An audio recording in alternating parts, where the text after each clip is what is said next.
everyone, welcome to the third meeting for CPC. This week we'll be covering modular multiplicative inverse, which is a number 3 topic.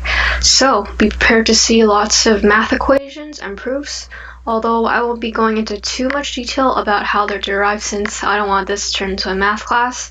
I'll be posting sources at the end in case you want to look more for yourself. Also, another note is that this meeting is pre-recorded, it's not live, so if you have any questions, make sure to type in chat and I'll try to answer them as soon as possible. So let's begin. On the agenda today, first we're going to look at some background and definitions that we need to know, and then we're going to find the mod inverse by looking at 3 different methods. The first one is the naive method, the second one is extended Euclidean, and the third one is binary exponentiation.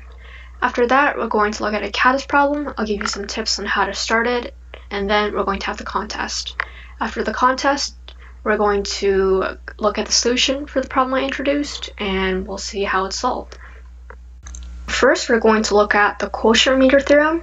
So you can pretty much just think of this as long division that you did in junior high, where for integers a and d, where a is dividend and d is divisor, so a is being divided by d is greater than 0, you're going to end up with unique integers r and q such that r is the remainder, q is quotient, r is greater than or equal to 0, and d is greater than or equal to r.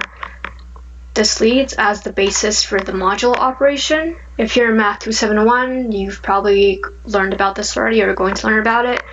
And if you don't know, it's basically denoted by a mod d, and it's the remainder when a is divided by d, which is r. Now we're going to look at an example of this. So for example, 26 mod 3. It's asking for the remainder when 26 is divided by 3.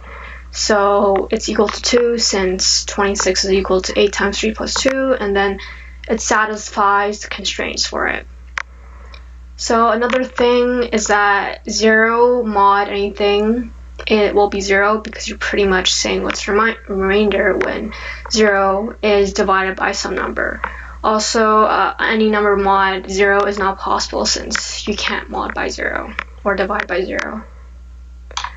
Next, we're going to look at the definitions for modular congruence notation. So basically, it's denoted by a triple bar b mod n. And what's this saying? Is that a and b are congruent modulo n if a minus b mod n is equal to 0. So it's divisible and you'll get an integer for it. Equivalently, we're not going to use this last equation statement, but it's also true if a mod n is equal to b mod n. So basically if both of their remainders are the same. So this leads into what exactly is modular multiplicative inverse. Well, it's basically asking if there is an x of a given integers a and m, the modulus, and if a times x is congruent to 1 mod m.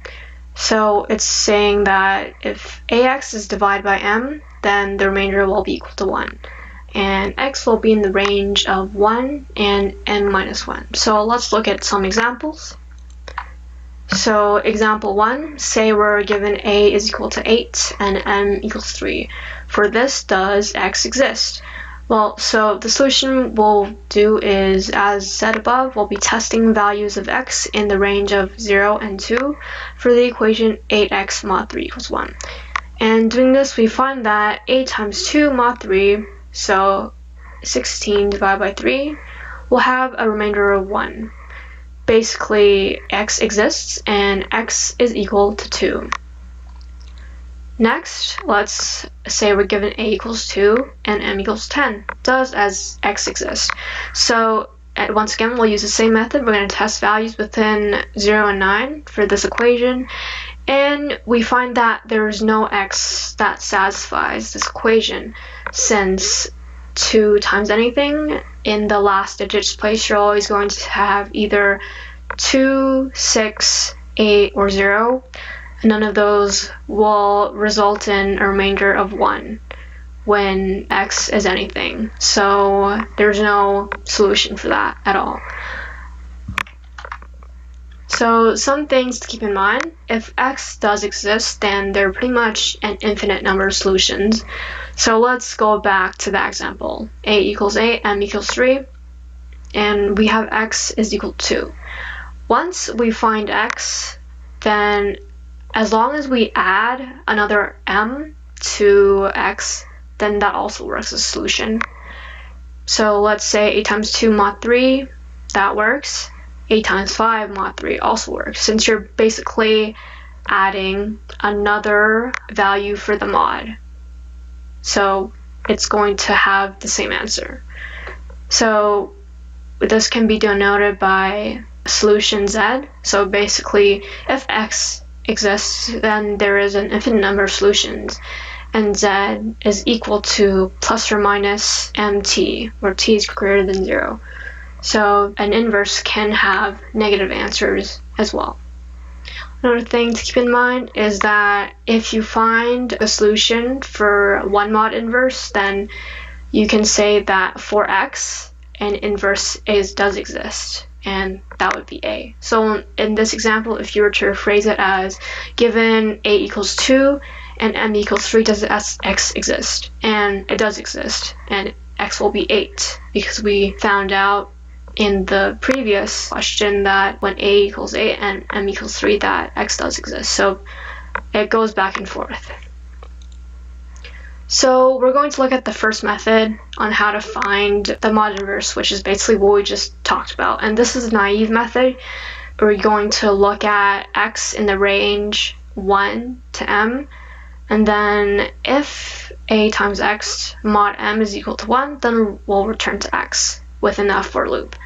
If not, then we'll return -1, which denotes that we haven't found an answer. And basically the inputs you'll need is a, the given integer, and m, and that's about it. So let's look at a call for this piece of code. So let's say a equals 8, m equals 3. Well, same as the example before that we had. So at x equals 1, it fills, since 8 times 1 mod 3 is equal to 2. X equals 2 succeeds, since 8 times 2 mod 3 is equal to 1. So that one passes, and we'll turn x as 2. So now let's look at the second example we just did. A equals 2, m equals 10. As you can see, we're testing all these values, but we're never going to get to 1. So as soon as it reaches x equals 9, which is the last value that we'll be checking, we know that it's not going to work. It fails, and we're going to return -1. Also, the runtime for this is O n minus 2, since we'll be going through this at least n minus 2 from between 1 and m, and this just shortens to OM. Next, we'll be looking at the extended Euclidean method. So we're going to start with definition. Consider the extended Euclidean algorithm, and this calculates the GCD, greatest common divisors, between a and m. Ax plus my is equal to GCD am. Given Bezout's lemma, if a and m are coprime, their GCD is equal to 1, then ax plus my equals 1. And then this eventually derives to the mod inverse equation. So next, we're going to look at an example on how the extended Euclidean algorithm actually works. So given a is equal to 17 and m equals 43, does x exist? So we want a solution to be in the form ax plus my is equal to 1, as in 17x plus 43y is equal to 1. And as you can see, this is what we discussed earlier. So basic Euclidean algorithm is at the first step, and if you don't know what that is, how it works is we continuously divide the divisor by the remainder from the previous equation until we eventually reach 0. And through this method, we'll be able to find the GCD for the two numbers. So first we'll start with 43 is divided by 17, and we'll find that 17 times 2 plus 9 is equal to 43. So now we want to, at the next step, divide the divisor by the remainder from the previous first step. So that'll be 17 divided by 9, and then we'll get an answer for that. And on to the third step, it's the remainder 8 from the previous step, dividing 9. And then we go on and we find that we'll get the remainder at 0. But we don't care about that. We're going to only care about the second last step, which shows that we do have a remainder of 1 at one point. And this means that x does exist. So we're going to focus again on the second last step we reached. 9 is equal to 8 times 1 plus 1. We're going to take that equation and start on the second step, which is the backtracking. And this is the part where we keep on subbing in equations from the steps we did before until we ended up in the form 17x plus 43y is equal to 1. So looking at 1 equals 9 minus 8 times 1, we just isolated 1 from the second last equation in the first step, or first part. We're going to sub in 8 is equal to 17 minus 9 times 1 from the second. And when we sub this in, we're going to derive 1 equals equal to 2 times 9 minus 17.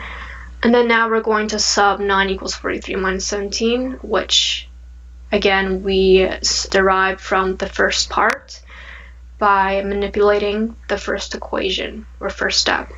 And then keep all these digits. By the way, we don't reduce it or anything or add. And when we get to the last part, we're going to group together the 17s and 43s, and we'll find that we'll get 1 is equal to 17 times negative 5 plus 43 times 2. So now we know that x is equal to negative 5 and y is equal to 2. So this is a negative answer, but if you want a positive solution, again, you can add m to it. So negative 5 plus 43 is equal to 38 is equal to x. But again, both solutions work. There's infinite solutions. It's all a matter of preference. Now, how do we express this to code? Well, we're going to do it recursively. Again, we'll be using those auxiliary integers x and y to keep track of our substitutions, quote unquote, and we'll be building our solutions for each function call. This also could be implemented iteratively, and if you want to have a bit of fun, you can try doing it through DP, which is dynamic programming. So here is the equation we're going to use for keeping track of x and y recursively. So x is equal to the previous y minus 4 of m over a times x previous, and then we would just set y as x previous. So I basically represents the number of functions we've gone through once we start backtracking. It'll be a bit more clear once you see in the code, since I'll be doing a trace of this, a couple of recursion calls. So next we're going to look at the actual code for it. So this is written in Python, and it's taken from Introductions to Algorithms, the 3rd edition, with some slight modifications. Basically how it works is, if you look at main, we're going to call mod inverse a and m, and then mod inverse will then call the extended Euclidean algorithm with a and m, return the GCD, x and y. We're going to look at whether the GCD is equal to 1. If it's not equal to 1, then the mod inverse doesn't exist. If it is equal to 1 or anything else, then the inverse is x mod m, and then we return that as our answer. So the extended Euclidean algorithm, how it works is it's recursive, and our base case is going to be a is equal to 0. And then when it hits the base case, we're going to return the GCD as well as 0 and 1. And x is represented by the 0 base case, and y equals 1 is that base case. So the way the recursive call works is it's going to backtrack first, of course, and then it's going to calculate the value of x and y, and x1 is basically y minus the current m for that call divided by a times x, and then we just set y to x. So then we return GCD, x and y, and then the next recursive call will use that x and y for the subsequent calculation. So the runtime for this is log of m, which is much faster, obviously, than the naive method, because we are modding the input, which reduces the number of calls we have. So to make the recursive call a bit clearer, we're going to do a trace for it. So now we're going to look at how the recursion works. So say we're given a is equal to 17 and equals 43, which we've looked at before. We know that x exists, so we're going to show how the values for x and y are calculated. So first we're going to call mod inverse in main 17, 43, and then mod inverse is going to call the extended Euclidean method with 17 and 43. And this is going to call it again because we haven't hit our base case yet where a has to be equal to 0. Process is doing the basic Euclidean division as we've seen in the previous example. So 43 mod 17, we're going to get 9. And then it continues doing the Euclidean division, 17 mod 9, 9 mod 8, until we reach a 8 mod 1, which is equal to 0. So we've hit our base case. And we're going to return 1, 0, 1, since a is equal to 0. And 0, 1 are once again our values we've seen before. And then now it's going to start the backtracking. So it's going to go back to the previous call of calling 1 and 8. So we know that x is currently 1, y 0. We're going to calculate x1 and y1 now. So the new values are going to be 1 and 0. And we're going to update our tuple with 1, 1, 0. And after that's done, we're going to return to the previous call, which is calling 8 and 9. Again, x is now 1, y 0. We're going to end up with negative 1, 1, and then again we accordingly update the tuple. So the process is going to repeat for that, and we now get 1, 2, negative 1, until we eventually reach the base call. So now at 1743, this is the last call, we're going to end up exactly with negative 5 and 2. So these are the same values we did when we did the hand by hand example. So we know that this is right. And now after the calls are done, it's going to return to the mod inverse function to perform the rest of the code. So now we're going to get GCD is equal to 1 because our tuple returned a 1. And the answer is going to be a mod m, so negative 5 mod 43 is equal to 38. Therefore, the mod m exists. So we can see that the code has basically replicated the process we've seen before, and it verifies the answer for us. So next, we're going to look at the third method for finding the mod inverse, and this is using binary exponentiation. But first, we're going to have to look at Fermat's little theorem, which serves as the foundation for it. So what that is it's saying if n is a prime number, then for all integers a to the power of n minus a is divisible by n, which is basically definition we've had for modular congruence. So a to the power of n is congruent to a mod n, since a to the power of n minus a is divisible by n. And if another quick lemma or a quick fact is that if a is not divisible by n, then a to the power of n minus 1 is divisible by n. So now we can rewrite the mod congruence relation to have a to the power of n minus 1 congruent to 1 mod n. But we're not done yet. We're going to multiply both sides by a to the power of negative 1. And now we see that a to the power of n minus 2 is congruent to a minus 1 mod n. So this means that we're basically trying to find the inverse to a to the power of n minus 2. So how binary exponentiation works is it's basically calculating a to the power of n using only O log n multiplications instead of O of n. So the naive method would trying to be multiply a times a times a until you reach n, but that costs a lot. It's not efficient.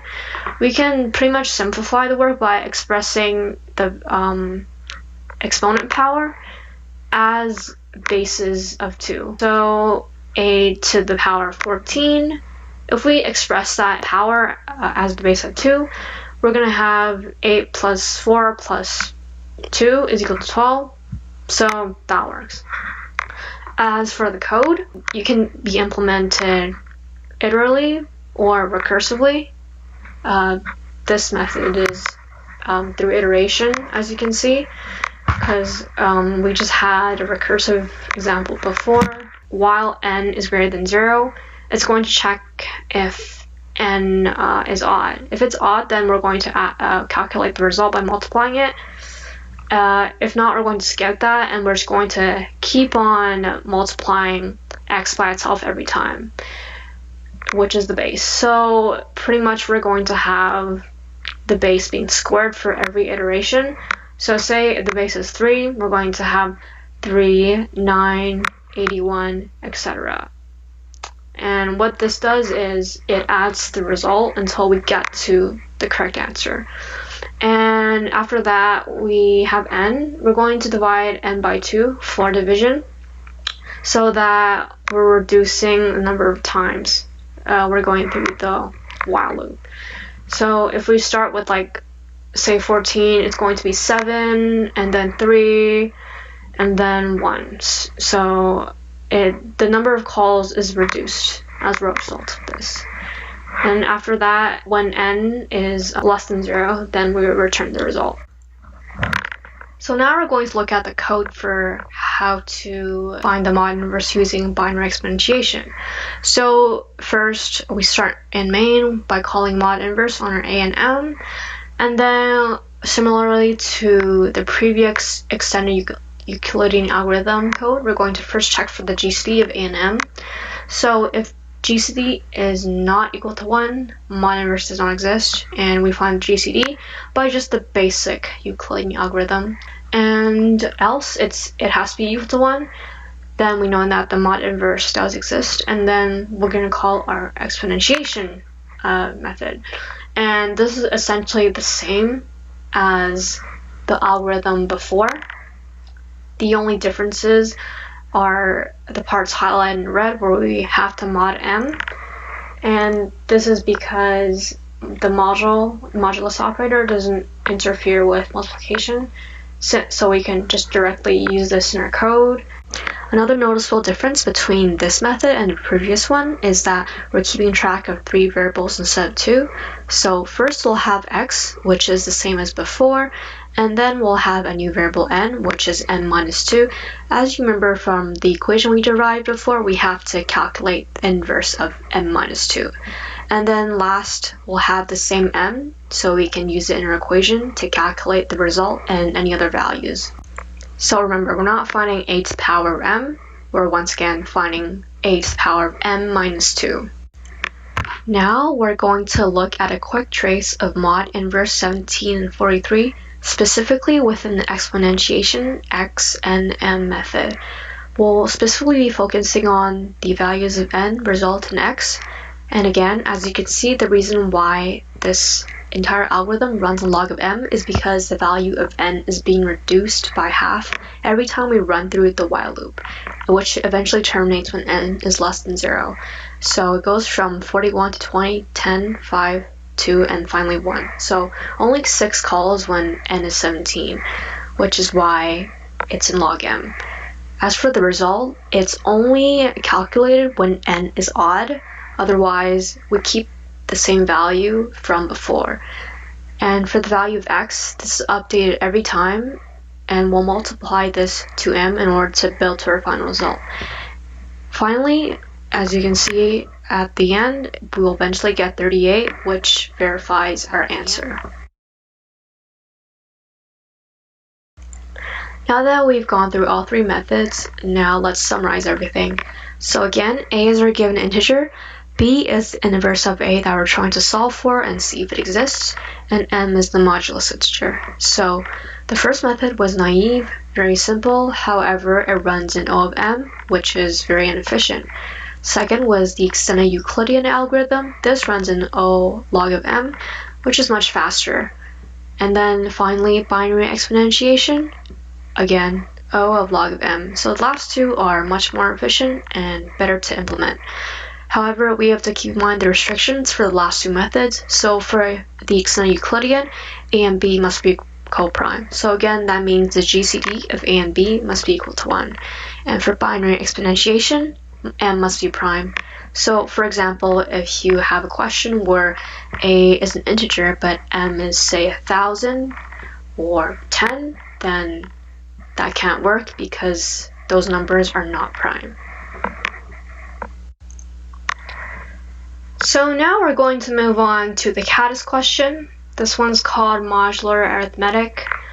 And what it's basically asking you to implement is all the mod operations. So mod addition, mod subtraction, mod division, and mod multiplication. So the way it works is that you're going to have several test cases. Each test case is going to contain two integers, n and t. N is, you can pretty much just think of this as the modulus. And then t is the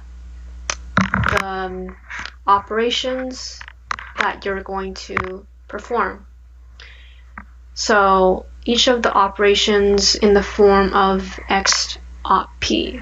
And then you're going to see some restrictions for it. Basically 0 greater than or equal to x, y, less than n are the integers. And then again, important thing is that division, x over y, is defined to be x times y to the power of -1. You're going to want to use that in your code. And then input is terminated by the case where n is equal to 0, t is equal to 0, and this is not going to be processed. And basically for each operation in the test case, you're going to output the result of performing the indicated operation modulo n. And if the operation is not possible, then you're going to have to output -1. So here's some tips for solving the questions. Admittedly, the question does require you to have some information and background on general modular operations. I'll just give you some quick tips to save you time on combing through articles and research on how to do them. So first of all, make sure that input is being taken correctly. So you're properly checking for values of n and t, you have the correct conditions, and your loops are formatted correctly. And then as for the modular operations themselves, subtraction, addition, and multiplication are just x operation y mod n. That's how you would basically calculate those three.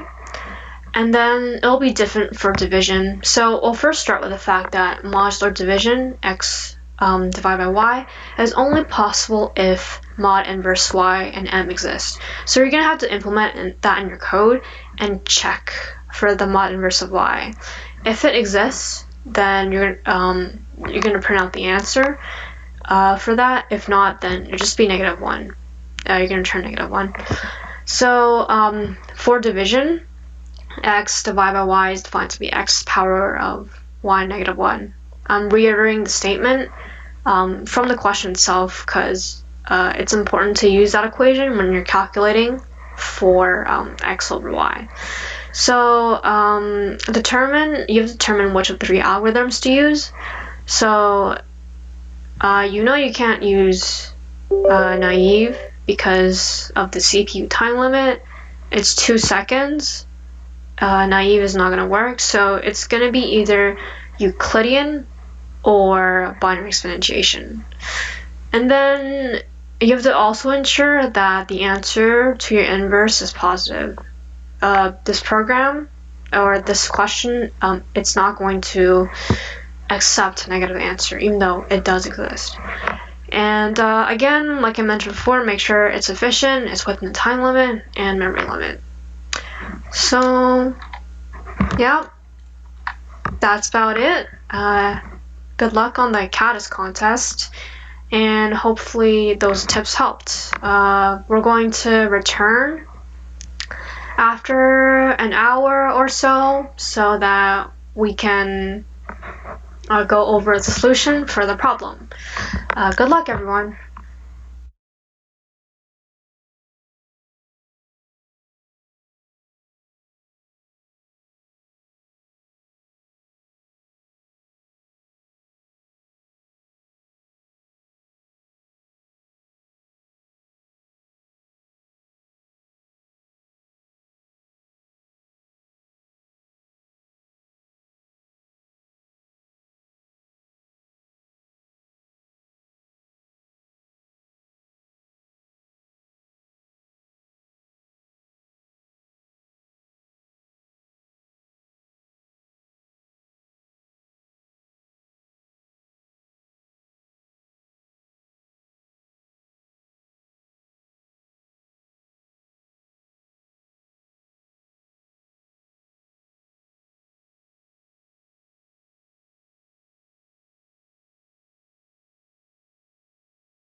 Hi everyone, welcome back. Hope you all had fun with the questions on our contest this week. Now we're going to go over a solution for the modular arithmetic problem we introduced in our slides earlier. So if you've managed to solve this problem, then congratulations. It was at 3.2 difficulty. If not, that's okay. Maybe pause this video and try again, or go through our solution and see where you made your mistakes. So we're going to look at the main method first. We're going to initiate an infinite while loop, and the first thing we do within this while loop is we map the values of n and t, the integers, by first splitting the input and then assigning them as ints. And the map function in Python helps us to do this. After that, we check for n and t and whether they're both 0. If they are, then that means we know that we're at the end of the input file, we're done reading, and then we can just break out the while loop and quit our program. So if not, then that means that we have to do more modular operations on all of the cases. So for that, we iterate through the range t, so basically how many operations there are, and then we need to collect 4 valuable pieces of information to input into our mod math function. The first one, or first 2, are x and y, the integers we have to mod operations with, and then c, which I've assigned as the operator. So we're passing in x, y, c, and then of course n, which is the modular number that we're going to be using. So in the definition, or method, mod math, we're going to be doing all of our modular arithmetic in here. So for subtraction, addition, and multiplication, it's all pretty straightforward.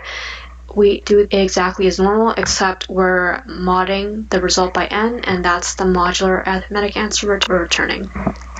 And last but not least, for division, we have a special case for that.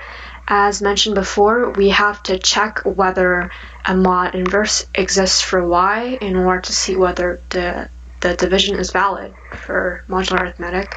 So first we do a mod inverse for y and n, and we assign that as r.